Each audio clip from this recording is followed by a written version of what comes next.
if at some point in your life, you have to work with people where you feel a bit insecure, right? That's essential, because that means you're working with people who are better than you and who are pushing you, right? And so I always encourage, if you actually feel very secure in what you do, that means you're doing something comfortable and you're not pushing yourself. And so there are many, many times I've felt working with people in a group, am I doing enough? These people seem much better than me, and I think that's an inherent part of learning.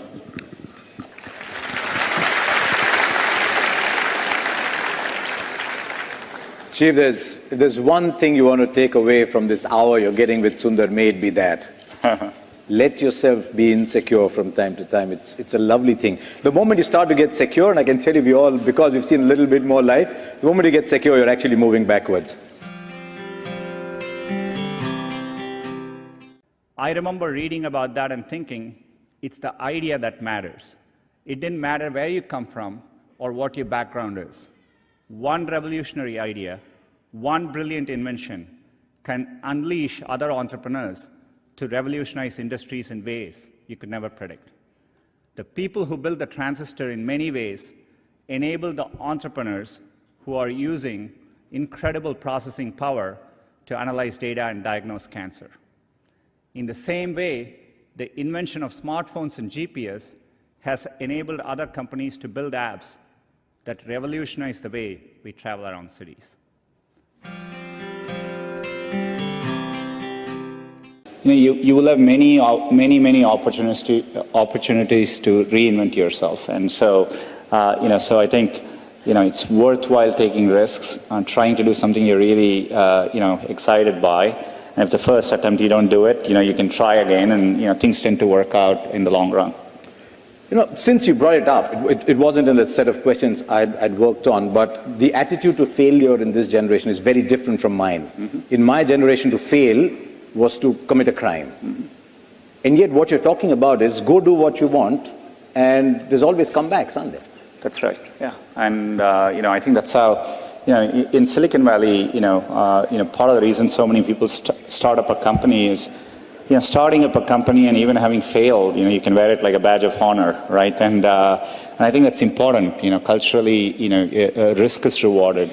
I remember when I started working at Google, if I went and people were discussing ideas, the other people who heard the ideas try to build on those ideas. They encourage you. So it's a culture of optimism. It's a culture of risk taking, and I think that's really important. So.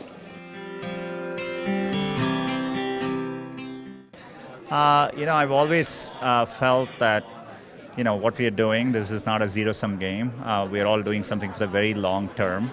And, a lot of stuff which will transcend companies and so on. So, I take a very long-term perspective.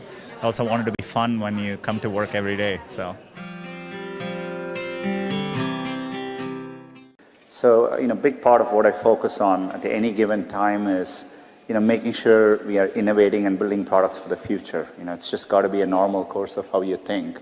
And so, we are constantly thinking about what to do next. So, Android is very popular. People are using smartphones. But, I always sit and think about what is the next version of how people use computing, right? And so we are thinking about, things like virtual reality or augmented reality. So these are all new areas, but we are constantly thinking about it. And so you have to do that on a constant basis to push forward. For me, it mainly is, I've always been very passionate. So, I'm an optimist about how technology can make a difference. And so I focus on that, and that way you kind of tend to forget about the other things. The rest is noise, so in some ways. Optimism is your solution.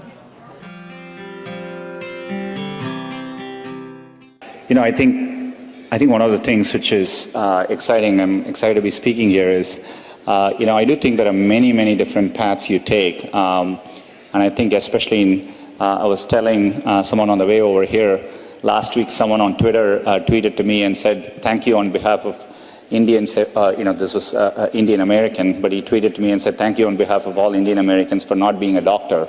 And, showing other paths exist. And I hope it's the same. Being in the US, I find people take a remarkably varied number of paths. And, So I do think it's important to follow your dream and do something which you're, excited by. So I think if you follow your heart and do what you like, you will always do much better. And so I don't think it matters that you're an engineer or you're in science, or it could be in any field.